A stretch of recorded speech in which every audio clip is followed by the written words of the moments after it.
تو انہوں نے قلعہ خیبر کا وہ بھاری آہنی دروازہ جسے بند کرنے اور کھولنے کے لیے کئی لوگ مل کر زور لگاتے تھے، اپنے ہاتھوں سے اکھاڑ دیا اور اسے ڈھال کے طور پر استعمال کیا۔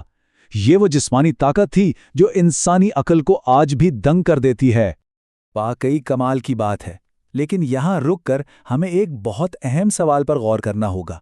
کیا طاقت صرف تلوار اور بازوؤں میں ہوتی ہے؟ کیا حضرت علی کی پہچان صرف ان کی جسمانی طاقت اور جنگی مہارت تھی؟ یہ ایک بہت سوچنے والا سوال ہے۔ اگر ہم صرف ان کی تلوار اور جنگی فتوحات کو دیکھیں تو ہم نے ان کی شخصیت کا شاید صرف ایک ہی رخ سمجھا ہے۔ ان کی اصل طاقت تو اس سے بھی کہیں آگے اور بہت وسیع تھی۔ بالکل ٹھیک، اور اسی لیے ہم اپنی اس نشست کے تیسرے حصے کی طرف آتے ہیں، علم اور حکمت یعنی دانائی کا ایک ایسا سمندر جس کا کوئی کنارہ نہیں۔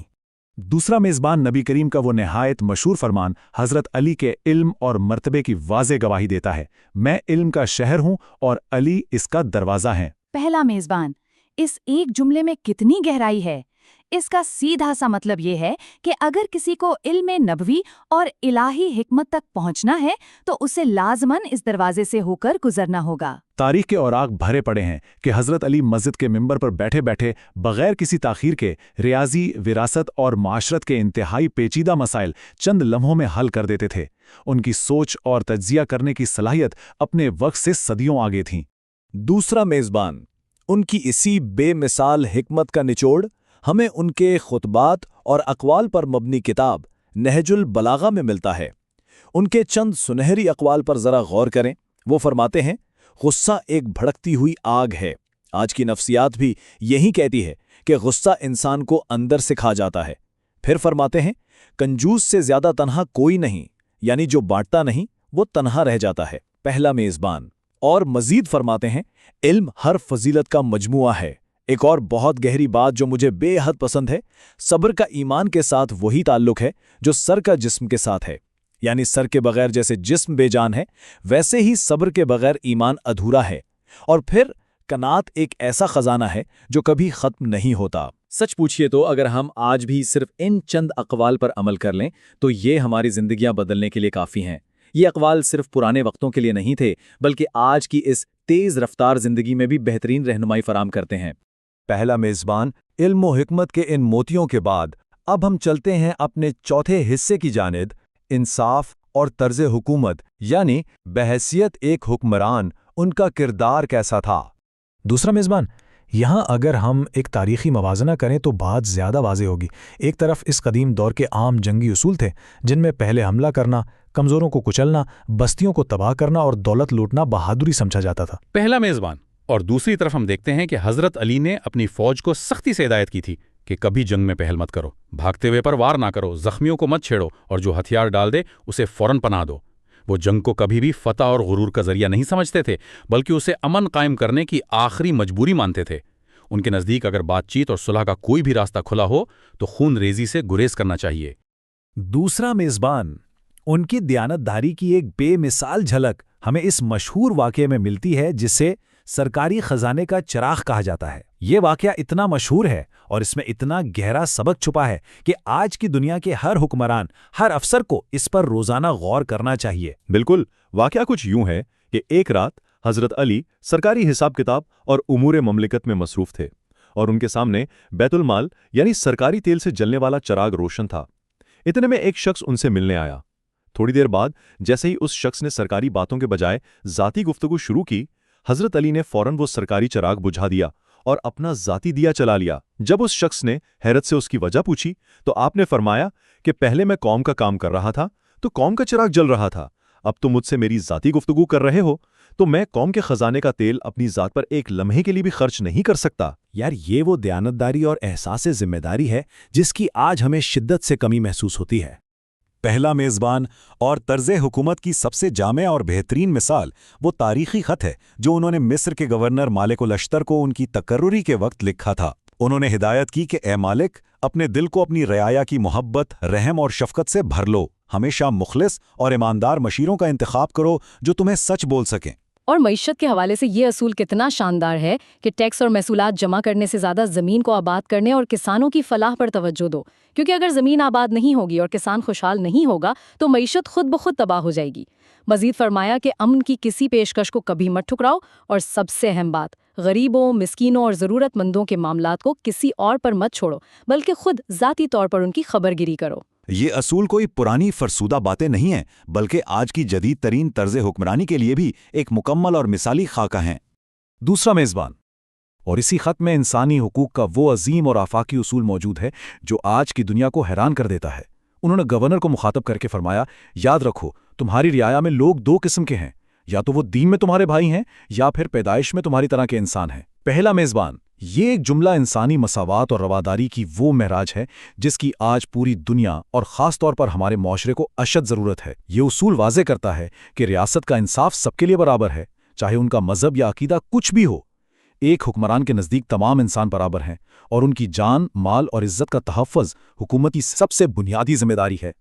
بالکل درست، اور اپنے انہی بے لوث اصولوں پر سختی سے قائم رہنے کی وجہ سے ہم اپنی اس نشست کے آخری حصے پر پہنچ گئے ہیں، عظیم ورثہ اور ان کے چھوڑے ہوئے لازوال اثرات۔